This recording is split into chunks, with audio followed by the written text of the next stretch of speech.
sería resumidamente mi investigación sobre ese punto. Entonces, quedo atento a lo que usted quiera comentar y luego yo tendré mi espacio para comentar. Bueno, pero te quiero preguntar, ¿esa fue la investigación? ¿Así es como llegaste a la conclusión? En resumen, sí. Ok. Bueno, esto es lo que hacemos en la academia. Porque yo lo escuché y pensé, bueno, nunca había escuchado esto, así que la primera cosa que hice fue ir a una traducción. Esto está en inglés. Y Eclesiásticos 3:19 no aparece, no está allí. Así que pensé, pues eso es un poco raro que no está allí. Luego fui a la Septuaginta. Y yo fui a la edición crítica, la edición que todos usamos, que es la edición de Ralph. ¿Y sabes qué? No está en la Septuaginta.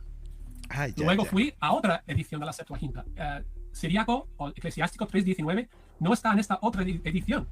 Luego yo fui al hebreo, porque Eclesiástico fue escrito originalmente en hebreo y no aparece allí. Luego fui a la Septuaginta. ¿Y sabes qué? No está allí. Yo fui a... ¿Tú lees griego? Leo palabras específicas, digamos, con diccionarios de griego, pero no es que yo lea griego de corrido. Bueno, que no lo lees, que esto es un primer paso en la investigación. ¿Lees hebreo? No leo hebreo de corrido, como digo, o sea, yo soy solo un economista que en su tiempo libre, pues dedico un poquito de espacio a leer sobre cuestiones de teología. Entiendo que usted tiene un doctorado en teología y tiene más de 20 años de investigación al respecto, ¿no? Entonces, bueno, pero es que eso se te dijo exactamente eso, que tuvieras un diálogo mucho más ameno, mucho más cordial. De hecho, el doctor te dijo, como yo tengo un doctorado en teología, para no verme en este tedio, tener que corregirte en tu metodología, tengamos un diálogo. Fuiste tú el que te quisiste meter a debatir con él, papá. Y sí, alguien que tiene una maestría en divinidades, alguien que tiene un posgrado, alguien que es doctor en teología, se le va a exigir en la academia efectivamente que por lo menos sepa leer griego, ¿no? Para hacer sus investigaciones. Entonces, otra vez, miren hermanos, no estoy juzgando a Dante, porque yo mismo estoy en ese nivel, ¿no? Si alguien quiere superarse, que suba de nivel. Yo soy músico empírico. Si yo quiero leer música, solfeo, ¿no? Que el Pipas piensa que la guitarra se afina en solfeo. Si yo quiero aprender a leer música, solfeo, pues yo tendría que subir de nivel, ir a una academia para poder aprender a leer música. Pero yo hago el reconocimiento. Si tú me pones en una orquesta, yo no voy a hacer ese cuento. Yo sé dónde están mis límites. Entonces yo no voy a ir a debatir con doctores, ¿no? Que me pueden superar, a menos que ellos me reten. Si ellos me retan, pues yo voy, ¿no? Pero acá es él el que está retando. Es él el que está retando. Entonces, las primeras cosas que le dice el doctor Messmer, mira, en la academia la metodología no es encontrar aquí, un texto acá. En la academia las cosas las hacemos así. Y bueno, la papeada que le está poniendo aquí es horrible, ¿no? Lo está avergonzando. Nadie está poniendo en duda que Dante Urbina sea un doctor. De hecho, se presenta así como Dante Urbina PhD. Lo que le están diciendo es, en teología no eres un doctor, papá. Ahora, es Dante el que le está diciendo, es que usted tiene 20 años en teología. ¿Y para qué lo retaste? ¿Por qué mejor no tuviste un diálogo bueno con él? Aprendían los dos juntos, tenían un poco de ecumenismo, que es lo que pretende el doctor Messmer. No, pero vean ustedes lo que va a suceder. Vean ustedes lo que va a suceder. Del 28 al 30. Y está diciendo que se basa en Eclesiástico. En consecuencia, esto es muestra de que en el discurso general que Jesús da en Mateo 11, incuestionablemente, de acuerdo a Craig Kinner, presidente de la Evangelical Theological Society, yo sé que yo no tengo un doctorado en teología, pero sí lo tiene el doctor Kinner, pues Jesús está utilizando Pero a ver, otra vez, este cherry picking no es bueno, porque estás utilizando a Craig Kinner, que sí, efectivamente es un erudito protestante, para llegar a la conclusión de que los libros deuterocanónicos son inspirados. Pero si estás citando a Craig Kinner para avalar esta postura que tú quieres empujar, entonces Craig Kinner debería creer que los libros deuterocanónicos son inspirados. Craig Kinner no cree eso. Por eso es protestante. No es tan difícil, Dante. O sea, nadie está poniendo en tela de duda tu capacidad de hacer un análisis, encontrar referencias. No, porque si tienes un doctorado, obviamente tienes estudios de metodología. Nadie pone en tela de juicio eso. Lo que estamos diciendo acá es que así no funciona la academia. Tú lo deberías de saber, ¿no? Porque, a ver, si estás citando a Craig Kinner, y estás diciendo que Craig Kinner es el erudito en el cual tú estás basándote para llegar a la conclusión de que Jesús citaba a los deuterocanónicos, ergo los deuterocanónicos son inspirados, entonces obviamente Craig Kinner cree igual que tú. Pues no, tú vas por tu lado y es lo que te está señalando el doctor Messmer. Entonces es horrible, sentí mucha vergüenza, de verdad. Texto en ese mismo contexto de pasaje. Básicamente eso sería resumidamente mi investigación sobre ese punto. Entonces quedo atento a lo que usted quiera comentar y luego yo tendré mi espacio para comentar. Bueno, pero te quiero preguntar, ¿esa fue la investigación? ¿Así es como llegaste a la conclusión? En resumen, sí. Ok. Bueno, esto es lo que hacemos en la academia. Porque yo lo escuché y pensé, bueno, nunca había escuchado esto, así que la primera cosa que hice fue ir a una traducción. Esto está en inglés. Y Eclesiásticos 3:19 no aparece, no está allí. Así que pensé, pues eso es un poco raro que no está allí. Luego fui a la Septuaginta. Yo fui a la edición crítica, la edición que todos usamos, que es la edición de Raus. ¿Y sabes qué? No está en la Septuaginta. Luego fui a otra edición de la Septuaginta. Siríaco o Eclesiástico 3:19 no está en esta otra edición. Luego yo fui al hebreo, porque Eclesiástico fue escrito originalmente en hebreo y no aparece allí. Luego fui a la Septuaginta. ¿Y sabes qué? No está allí. Yo fui a... ¿Tú lees griego? Leo palabras específicas, digamos, con diccionarios de griego, pero no es que yo lea griego de corrido. Bueno, que no lo lees, que esto es un primer paso. Y alguien va a decir, bueno, ¿y cuál es el problema que no lea griego? No, es que no hay ningún problema que no lea griego, ¿eh? El problema no es que Dante no lea griego, él no tiene que saber leer griego. El problema es que él retó a un doctor en teología, que sí lee griego. No, el problema no es ese. Nadie está diciendo, ¿y tú lees? No, la mayoría de nosotros no leemos griego. El problema no es ese. El problema es que él retó a un doctor en teología. Y luego, no, aparte que lo retó a debatir. La diferencia que tuvo Mesmer es, no, mejor tengamos un diálogo, aprendamos ecuménicamente. No. El Señor lo retó a debatir. La investigación. ¿Lees hebreo? No leo hebreo de corrido, como digo, o sea, yo soy solo un economista que en su tiempo libre, pues dedico un poco. Mira lo que dice acá este católico. Ustedes presumen de títulos. Mire, le voy a decir algo, Guillermo. El único que está presumiendo títulos ahí en ese debate es Dante. Porque fue él el que salió a ese diálogo, Dante Urbina, PhD. El otro señor, que sí es un doctor en teología, se puso Andrés Mesmer. Entonces, el único que está presumiendo títulos acá es Dante. El que está haciendo un acto de humildad impresionante, siendo un doctor en teología, cuando el diálogo trata de teología, no de economía, es el señor Mesmer.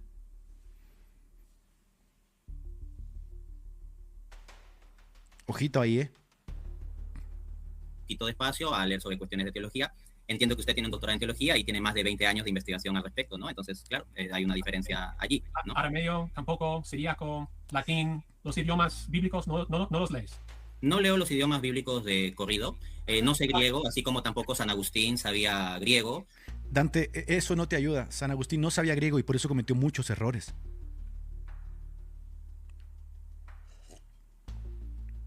De hecho, Lutero, al darse cuenta de la necesidad de regresar a Fontes, ¿no?, y no estar intermediado por la Vulgata, Lutero aprendió hebreo para poder hacer una buena exégesis del texto. Y aprendió hebreo con Nicolás de Lira. La traducción de Lutero de la Vulgata al alemán fue una de las Biblias más representativas en la Edad Media. Estamos ante un erudito que se tomó el tiempo de aprender. O sea, citar a Agustín que no sabe griego no te ayuda, papá, porque no saber griego no es una virtud.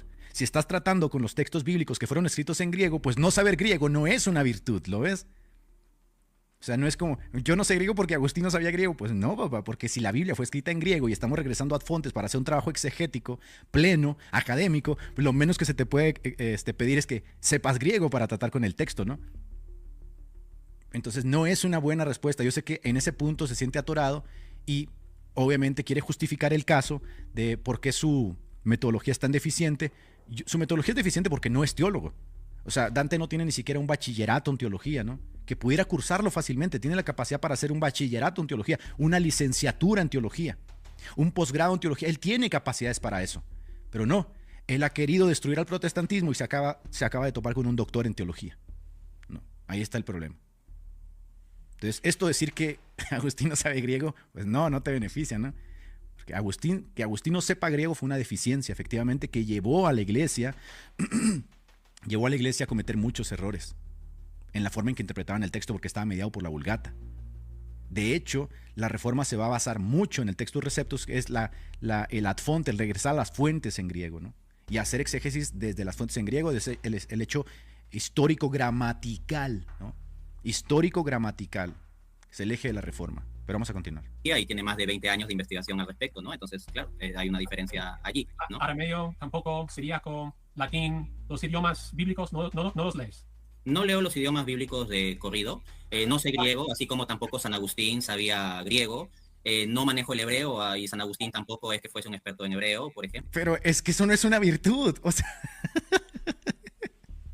a ver, es que decir Agustín no sabía griego y hebreo no es una virtud. Porque si eres un teólogo, ¿no? Ahora, obviamente Agustín, siglo IV, uno le puede dispensar que no sepa griego siendo un teólogo, ¿no? El descubrimiento de los textos en griego se va a dar mucho más adelante en la modernidad. Y tratar con ellos se va a dar mucho más adelante, sobre todo en la iglesia latina. Está bien, no hay problema, ¿no? Pero decir, Agustín no sabe griego y yo por eso no sé griego, pues eso no es una virtud, papá. Agustín cometió muchos errores. Por eso la Reforma se separa brutalmente de la Iglesia Católica, porque muchas interpretaciones que la Iglesia Católica tenía de la Vulgata Latina estaban erradas. Cuando vas al griego, por ejemplo, metanoia, como se entendió desde la forma histórico-gramatical, no hablaba de penitencia, como fue traducida en la Vulgata de Jerónimo. Arrepentimiento fue traducido por Jerónimo en la Vulgata como penitencia. En el griego era metanoia. El significado de metanoia no tenía nada que ver con la penitencia.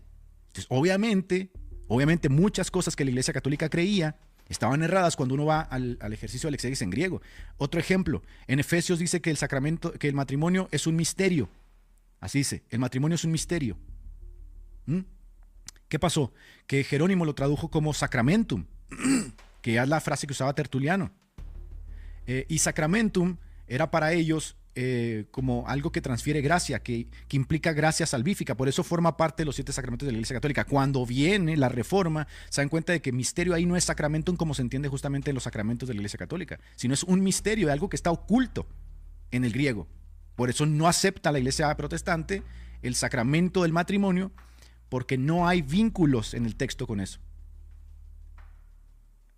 Pero bueno, eso le pasó a usted por ir a dialogar con un doctor.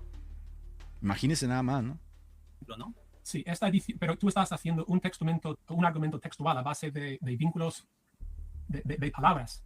Y el primer paso es ver cuáles palabras aparecen en Mateo 11:25. Ay, mi madre. Dios mío. A ver, ahora dices que Agustín no sabía griego y por lo tanto tu argumento se vale. Pues no, tú estás utilizando palabras, ¿no? Y lo primero que tendríamos que ver es dónde están esas palabras. Pues es un trabajo académico. Y yo me fui a todas las ediciones críticas de la Septuaginta, no encontré lo que tú estás diciendo. O sea, aquí hay un problema.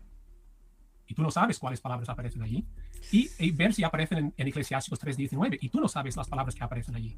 Ahora, esta edición del Nuevo Testamento es la edición estándar que todos usamos, que contiene todas las alusiones. No solamente las citas, sino las alusiones y ecos. Y no sé si tú sabes la diferencia técnica entre una cita, una alusión y un eco. Pero... Ay, doctor Mesmer, de verdad.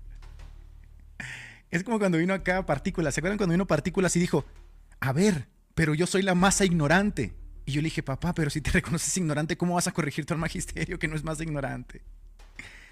Es lo que está haciendo acá el señor Turbina, ¿no? Dice, yo soy como Agustín, que no sé griego. Rayos, papá, pues eso no es una virtud, ¿no? Imagínate que yo quiero ir a enseñar náhuatl allá a los pueblos indígenas y yo no sé náhuatl, ¿no? Pero es que tampoco Cervantes sabía náhuatl. Pues sí, papá, pero pues, o sea, una cosa no lleva a otra, ¿no? Hay que ser honesto. Eran muy pocas las personas en la iglesia latina, muy pocos los padres de la iglesia latina, de la iglesia occidental latina. Fueron muy pocos los que dominaban el hebreo y el griego. Muy pocos. Se vieron atravesados por la Vulgata Latina y, a ver, hay que reconocer algo. La Vulgata Latina fue el texto estándar por siglos. De hecho, para ellos la Vulgata Latina era así como tipo el King James, ¿no? Hay un movimiento en Estados Unidos que creen que el texto casi sagrado es el King James. De hecho, en Martillo de los Papistas, Whitaker refuta como en 20 páginas toda esa devoción que le tenían a la Vulgata. O sea, esto es una masacre. Y que nos sirva a todos. O sea, esto le sucedió a Dante por pensar que puede ir mordiendo a la gente, ¿no? Esto nos va a servir a todos. Siempre, como dice la Biblia, tener a los demás en alta estima. Siempre uno puede aprender de los demás. Si hubiera sido un diálogo más espontáneo, a un diálogo mucho más ameno, mucho más ecuménico, en donde ambos pudieran aprender unos de otros y no ese cuento siempre andar debatiendo, hubieras podido aprender a llevarte algo, ¿no? De un doctor que te puede enseñar algo sobre la metodología y tú le pudieras haber enseñado algo y ambos pudieron haber aprendido. Creo que ese era el fin del doctor Mesmer, ¿no? No aparece aquí. este es un libro estándar de Craig Evans, que este libro es estándar de ver cuáles textos se usan en el Nuevo Testamento de los libros apócrifos y no aparece. Este es un comentario estándar sobre Mateo que menciona muchos paralelismos. Este libro es estándar, este comentario bíblico, eso no aparece. Y creo que ese libro, ese que está presentando ahí el doctor Memes, si no estoy mal, es católico, ¿eh? Entonces no aparece por ningún lado, mi querido Dante. Aquí, en un comentario sobre Eclesiástico, escrito por católicos romanos, no aparece. En otras palabras, en un libro publicado, la investigación que hiciste, que nos dijiste, fue leer el español, encontrar una cita que no dice lo que quieres que diga, porque aparentemente hay ecos, aparentemente libros como Siriaco o Eclesiástico y otros libros, aparentemente estos libros fueron conocidos. Esa no es la cuestión. La cuestión es si él dice es escritura, que es otra pregunta por completo. Ay, mi madre. Ay. Y doña Cleo quiere que vaya y debata con William Craig, ¿no? Ay. Me siento mal, ¿saben por qué, hermanos? Porque me pongo a pensar cuántas veces muchos de nosotros perdemos el piso, ¿no? Y creemos que ya nadie nos puede enseñar nada. Y no, papá, siempre hay alguien que te va a papear. Acá está el gran líder del mundo católico, el gran representante de las milicias apologéticas del catolicismo, siendo educado, siendo enseñado en teología por un doctor protestante.